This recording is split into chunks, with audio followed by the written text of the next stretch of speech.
خامد کی بیوی ہوگی اور وہ اس کو مار رہا ہوگا۔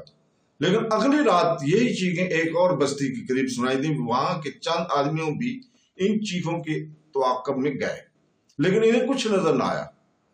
اس کے بعد دوسری تیسری رات کچھ دیر کے لیے یہ نسوانی چیخیں سنائی دیتی اور رات کی خاموشی میں تحلیل ہو جاتی۔ پھر ان پہاڑیوں کے اندر رہنے والے لوگوں نے بتایا کہ اب چیخوں کے ساتھ عورت کی پکار بھی سنائی دیتی ہے، جرید جرید کہاں ہو، آ جاؤ۔ وہاں کے لوگ جرید نام کے کئی آدمیوں کو نہیں جانتے تھے۔ ان کے بزرگوں نے کہا کہ یہ کسی مرے ہوئے آدمی کی بدرو ہے جو عورت کے روم میں چیخ چلا رہی ہے۔ ابو جری کے بولنے کا انداز بھی ایسا تاثر تھا جو کسی کو متاثر کر دیا کرتا تھا، لیکن خالد کے چہرے پر کوئی تاثر نہ تھا، جس سے پتہ چلتا کہ وہ قبیلہ غطفان کے اس بوڑھے کی باتوں سے متاثر ہو رہا ہے۔ لوگوں نے اس راستے سے گزرنا چھوڑ دیا جہاں پر یہ آوازیں عموماً سنائی دیا کرتی تھی۔ ابو جری نے کہا ایک روز یوں ہوا کہ وہ گھوڑا سوار بڑے لمبے سفر پر تھے۔ ایک بستی میں گھوڑے سر پر دوڑاتے پہنچے۔ گھوڑوں کا پسینہ یوں پھوٹ رہا تھا جیسے وہ پانی میں سے گزر کر آئے ہوں۔ ہامتے کامتے سواروں پر خوف طاری تھا۔ انہوں نے بتایا کہ وہ ایک وادی میں سے گزرے تھے کہ انہیں کسی عورت کی پکار سنائی دی، جرید ٹھہر جاؤ، جرید ٹھہر جاؤ، میں آ رہی ہوں۔ ان گھوڑ سواروں نے ادھر دیکھا اور جدھر سے وہ آواز آ رہی تھی ایک پہاڑی کی چوٹی پر ایک عورت کھڑی ان گھوڑ سواروں کو پکار رہی تھی، اور وہ تھی تو دور لیکن جوان لگتی تھی۔ وہ پہاڑی سے اترنے لگی تو دونوں گھوڑ سواروں نے ڈر کر ایڑ لگا دی۔ سامنے والی چٹان گھومتی تھی، گھڑ سوار اس کے مطابق وادی میں گھوم گئے۔ انہیں 3-4 مزید موڑنے پڑے، گھبراہٹ کے راستے سے بھٹک گئے۔ ایک اور مڑے تو ان کے سامنے 30-40 قدم دور ایک جوان عورت کھڑی تھی جس کے بال بکھرے ہوئے تھے اور وہ نیم برہنہ تھی۔ اس کا چہرہ لاش کی مانند سفید تھا۔ گھوڑ سواروں نے گھوڑے روک دیے۔ عورت نے دونوں بازو ان کی طرف پھیلا کر اور آگے کو دوڑتے ہوئے کہا میں تم دونوں کے انتظار میں بہت دنوں سے کھڑی ہوں۔ دونوں گھوڑ سواروں نے وہیں سے گھوڑے موڑے اور ایڑ لگا دی۔ بوڑھا جری بولتے ہوئے خاموش ہو گیا۔ اس نے اپنا ہاتھ خالد کی ران پر رکھا ہوا تھا، بولا میں دیکھ رہا ہوں کہ تمہارے پاس کھانے کے لیے کچھ نہیں ہے، کیا یہ اچھا نہیں ہوگا کہ ہم کچھ دیر کے لیے رک جائیں اور پھر نہ جانے تم کب ملو۔ تمہارا باپ ولید بڑا زبردست آدمی تھا، تم میرے ہاتھوں میں پیدا ہوئے تھے، میں تمہاری خاطر تواضع کرنا چاہتا ہوں اور تم کو گھوڑے کو اور اتراؤ، گھوڑے سے اتراؤ۔ یہ قافلہ وہیں رک گیا۔ وہ کسی مرے ہوئے آدمی یا عورت کے بدرو ہو سکتے تھے۔ ابو جری نے بھنا ہوا گوشت خالد کے آگے رکھتے ہوئے کہا کھاؤ ولید کے بیٹے۔ اب پھر ایک خوفناک واقعہ ہو گیا۔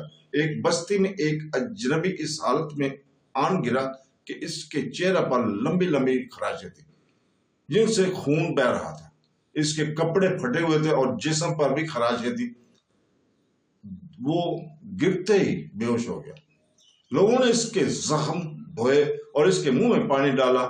وہ جب ہوش میں آیا تو اس نے بتایا کہ وہ 2 چٹانوں کے درمیان سے گزر رہا تھا کہ ایک چٹان کے اوپر سے ایک عورت چیختی چلاتی اتنی تیز سے آ رہی تھی کہ جتنی تیز سے کوئی عورت نہیں اتر سکتی تھی۔ یہ آدمی اس طرح رک گیا جیسے دشت زدگی سے اس کے جسم کو قوت سلب کر لی ہو، اور وہ عورت اتنی تیزی سے آ رہی تھی کہ رک نہ سکی۔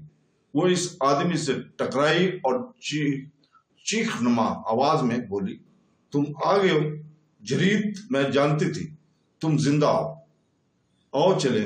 اس شخص نے اسے بتایا کہ وہ جرید نہیں، لیکن وہ عورت اسے بازو سے پکڑ کر سیٹتی رہی اور کہتی رہی تم جرید ہو، تم جرید ہو۔ اس شخص نے اس سے آزاد ہونے کی کوشش میں اسے دھکا دیا اور گر پڑی اور اٹھ کھڑی ہوئی۔ یہ آدمی اسے کوئی پاگل عورت سمجھ کر وہیں کھڑا رہا۔ وہ اسی طرح اس کی طرف آئی کہ اس کے دانت بھیڑیوں کی طرح باہر نکل ہوئے تھے، اور اس نے ہاتھ اس طرح آگے کر رہے تھے کہ اس کی انگلیاں درندوں کی پنجوں کی طرح ٹیڑھی ہو گئی تھی، اور پنجے اس کے چہرے پر گاڑ دیے جیسے بھیڑیا اپنے شکار کو پنجوں میں دبوچ لیتا ہے۔ اس نے اس آدمی کا چہرہ نوچ ڈالا، اس نے اس عورت کو دھکا دے گا پرے کیا اور اس کے نیچے سے نکل آیا، لیکن اس عورت نے اپنے ناخن اس شخص کے پہلو میں اتار دیے اور اس کے کپڑے پھاڑ ڈالے اور کھال بھی بری طرح زخمی کر دی۔ اس زخمی نے بتایا کہ اس عورت کی آنکھوں اور منہ سے شعلے سے نکلتے ہوئے محسوس ہوتے تھے، اسے انسانوں کے روم میں آیا ہوا کوئی درندہ سمجھا۔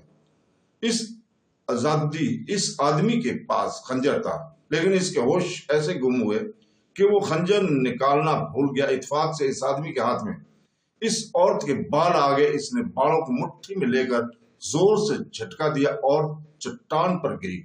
یہ آدمی بھاگ اٹھا، اسے اپنے پیچھے اس عورت کی چیخیں سنائی دیتی رہی۔ اسے بالکل یاد نہیں تھا کہ وہ اس بستی تک کس طرح پہنچا ہے۔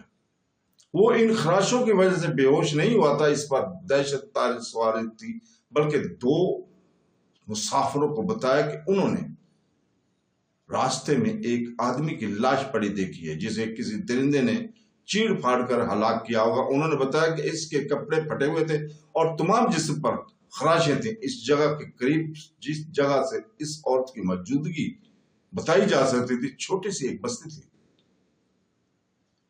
وہاں کے لوگوں نے نقل مکانی کا ارادہ کر لیا، لیکن یہودی جادوگر لیس بن مشان پہنچ گیا۔ اسے کسی طرح پتہ چل گیا تھا کہ ایک عورت اس علاقے میں مزید جرید جرید پکارتی اور چیختی چلاتی رہتی ہے، اور جو آدمی اس کے ہاتھ آ جائے اسے چیر پھاڑ دیتی ہے۔ ابو جری نے خالد کو باقی کہانی یوں سنائی۔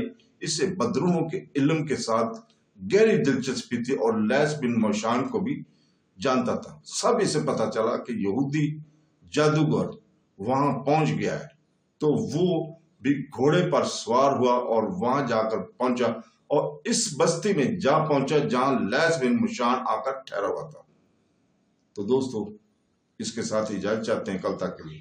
کل انشاءاللہ تعالی ہم یہیں سے شروع کریں گے بوڑھے جری سے۔ اللہ حافظ۔